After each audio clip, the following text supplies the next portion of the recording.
I think it's fair to say that SM Entertainment royally sucks at doing their job.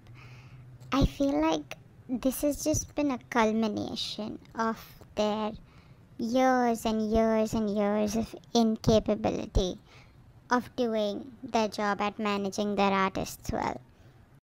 We've seen it with how they handled the whole situation of Jessica leaving Girls' Generation. We've seen it with how they've handled the Super Junior members and their years and years of controversial history. We've seen it in the way that they managed FX and how they, screwed up the group so bad and created a situation so bad that Sully had to leave. The situation with Shinee, the situation with NCT, and now with Aespa, and it keeps going on and on and on and on and on, and they truly just keep showing how incompetent they are at doing their job. At the moment, the Lucas situation really infuriates me because they took 2 years to do absolutely nothing substantial. 2 whole years. We have waited and waited and waited, and this is what we get. Are you kidding me? It took you 2 years to make this messed up decision.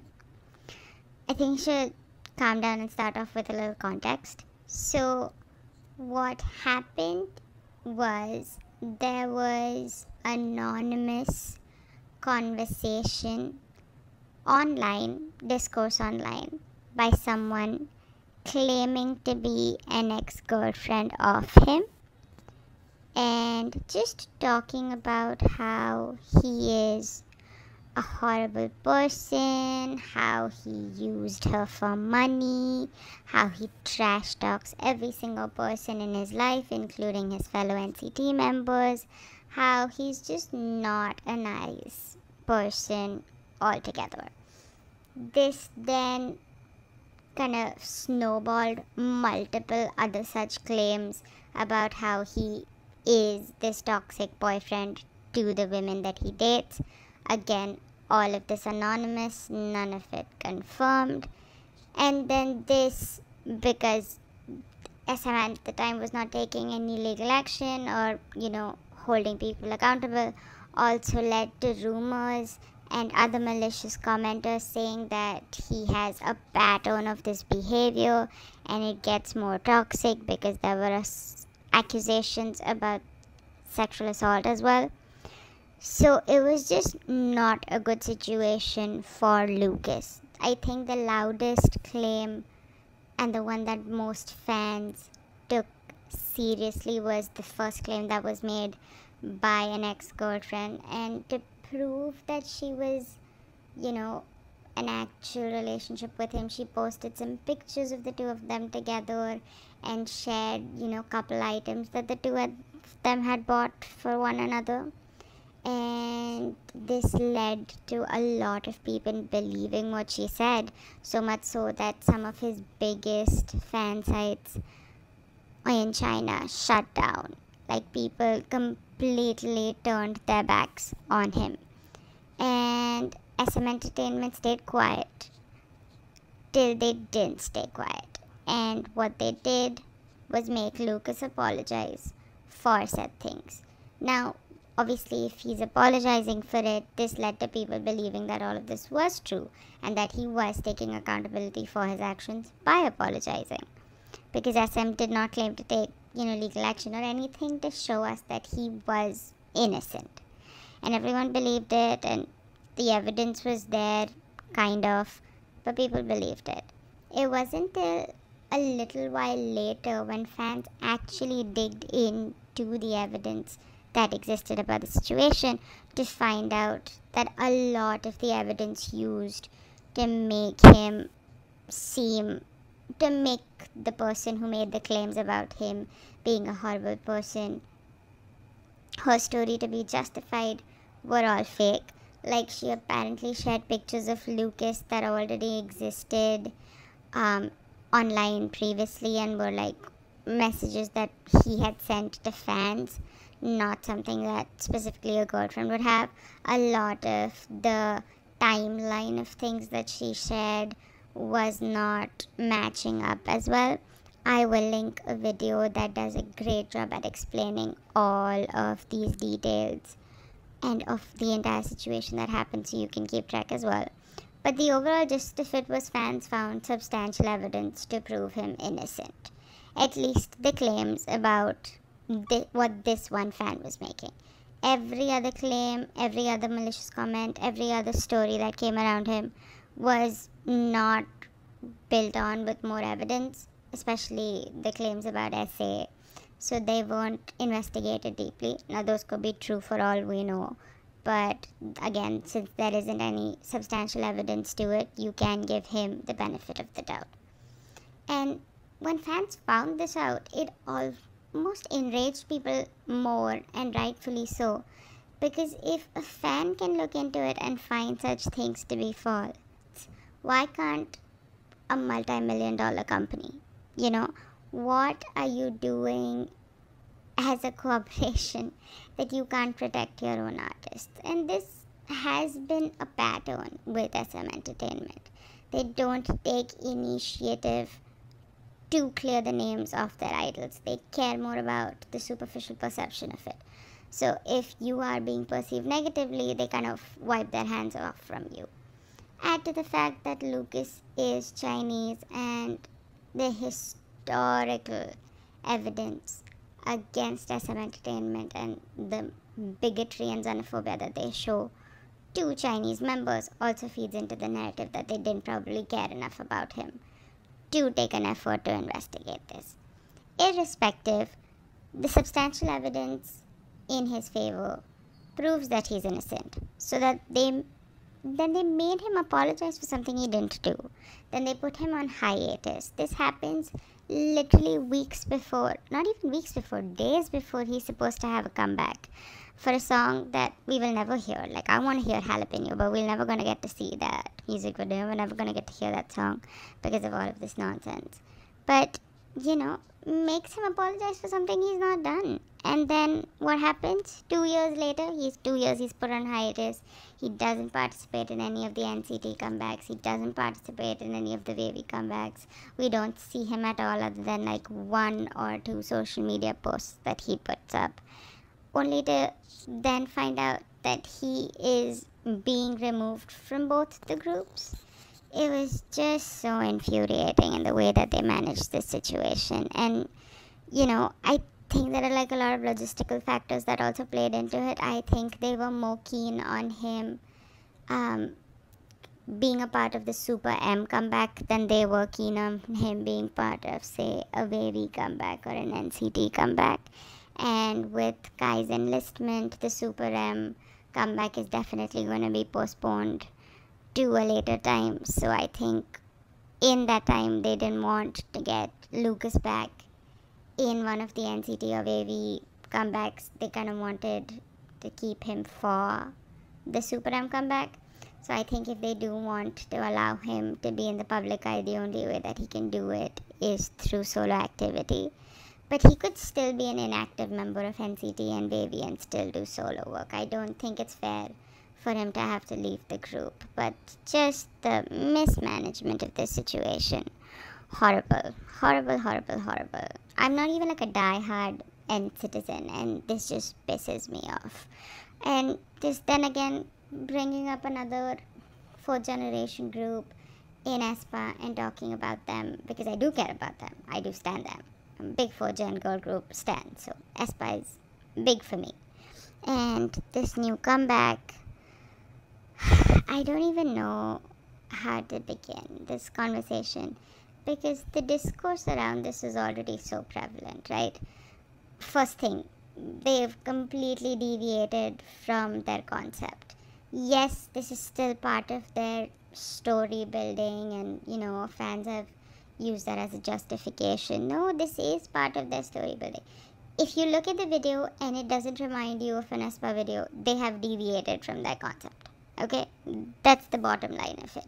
If you listen to the music and you're immediately not thinking of, you know, a continuation of what Savage, Next Level and Girls was, they've changed their concept. It could be part of a bigger storyline and whatever else they want to do with that.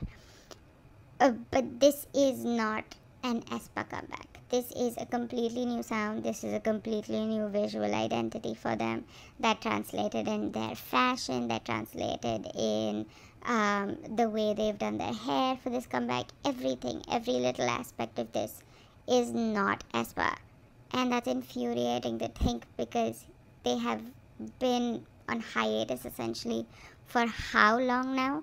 You had so much time to build onto a story that you have invested so much in. My god, we've invested so much in. I have watched all of the SMCU episodes, partook in like so many fan theories to keep up with everything that's happening. For them to just abandon it, and what now? I'm supposed to watch them be in like a 2000s high school movie?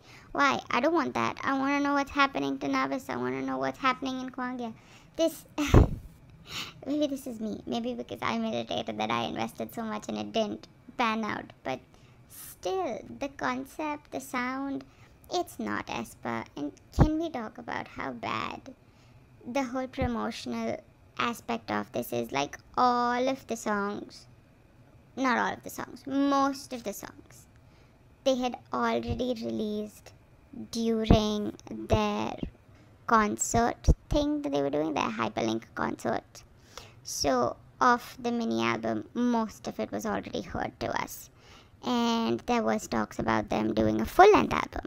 I don't know what happened to that conversation. I don't know where that music went, although there has been conversation that they're going to release a full length album later on in the year, so they're saving the music for that.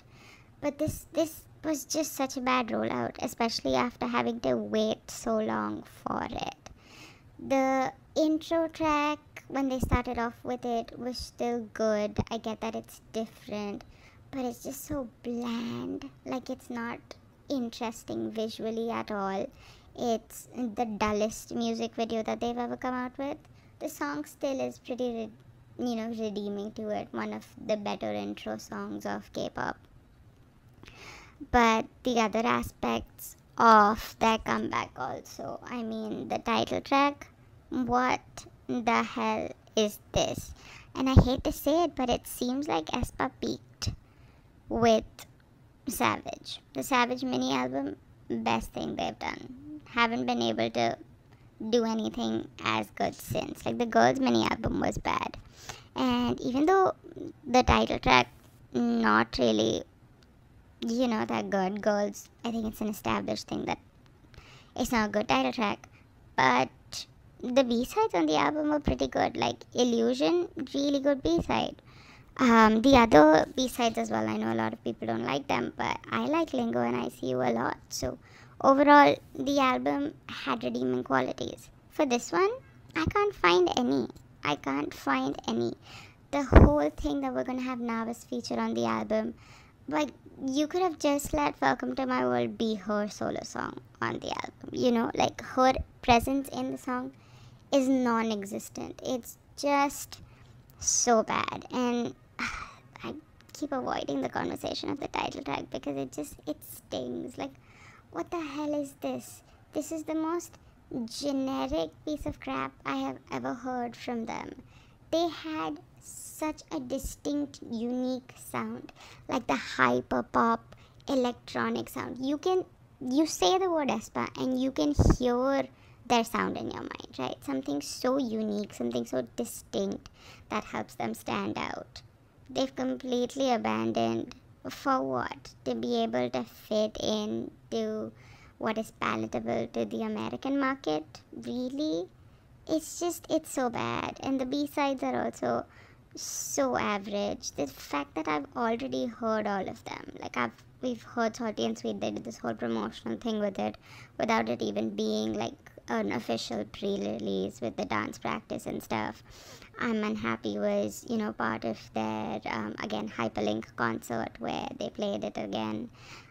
Thirsty is as forgettable a song. I've heard it like 5 times and I still can't tell you what it sounds like because it's so boring. Like, this is an all skip album. There is literally nothing fun about this, and they weren't even able to translate that into like the visual aspects of it. Like I already mentioned, the music video for Spicy, boring. Like I don't want to watch 2000s high school music, high school movie with Aespa in it. I don't. Give me Kwangya. And like even the other ones, like okay, a little bit of them playing into pop culture references with friends and stuff. Yeah, nice, but not something you can find yourself going back to time and time again. Even though I'm Unhappy is an okay song, I did like the visualization for it. Again, it's not Aespa, so it does infuriate me, but in itself it's still okay. And this is like a bigger problem, right? The album, the music not being up to the mark, the music videos being different. This is a whole different conversation because we know everything that's happening behind the scenes. We know that Lee Soo-man wanted them to write, make songs about tree plantation and all that nonsense. We know the legal battles going on behind the scenes that have probably affected the middle management and their focus on aspects. They could either focus on making the album or they could focus on keeping the company afloat. So all of their mismanagement behind the scenes, all of their issues and problems behind the scenes have started affecting the music quality that we're getting, have started affecting Aespa. This comeback has been a shit show. It has been a proper shit show. The music is subpar. The music videos are boring. You could never say that about an Aespa music video. However you felt about Kwangya, you could look at their music videos and be wowed by this, just something you've never seen before. That has all been abandoned to be generic, which I absolutely hate. And even in terms of like, traditional defining factors of success, like sure, the song Spicy has risen to the top a little bit, but only in predominantly fan base areas. Like it's not on Spotify. Globally, no one's listening to this song. Maybe more people in Korea are listening to this song, because it's on music shows. Definitely people in China are listening to this song because of the huge fan base that they have. And you can see that the album is doing well in terms of sales because their fan base is growing. So if a song does well on charts, that means it's attracting new unique listeners. That means it's reaching a bigger audience that you want a newer group to do. And sure, Aespa is not a rookie anymore, but they're still fairly new. They've only been around for like 2.5, 3 years. Still would consider them a newer group. So for a newer group to maintain their success, you have to see them going up on charts. For album sales are not a definer of success in, say, most aspects, because all that means is that your core fandom is growing. You are not attracting new listeners. You are not growing, essentially. So if you look at Twice, that's what's happening with them. They're nowhere in the charts with their new music. The only thing that they're growing in is core fandom. And that is a signifier of stagnation for any musical artist, but especially a newer group like Aespa. The fact that they waited for a year before they had their comeback significantly ruined their standing in the 4th gen, because since Girls came out, we had LE SSERAFIM, we had New Jeans, both of their debuts, we had IVE just blow up with Love Dive and Afterlike. So there have been people who've come in and taken their place already in the music market. So Aespa's significantly faced a drawback because of SM's mismanagement, and it's just gonna get worse because the legal situation has not been solved at all. There are more lawsuits coming, there are more problems coming, and I'm just worried that it's gonna keep affecting the artists, because obviously they're the only people we care about. Like, I don't care about what happens with Lee Soo-man. I don't care about what happens with his nephew who's the CEO and other people. We want the artists to be fine, and we want the artists to have good music, and I think that is substantially being affected because of SM's mismanagement and all the problems that are going on behind the scenes. Like, they need to do a better job than this. They need to do a better job than this. That's That's literally all I have to say.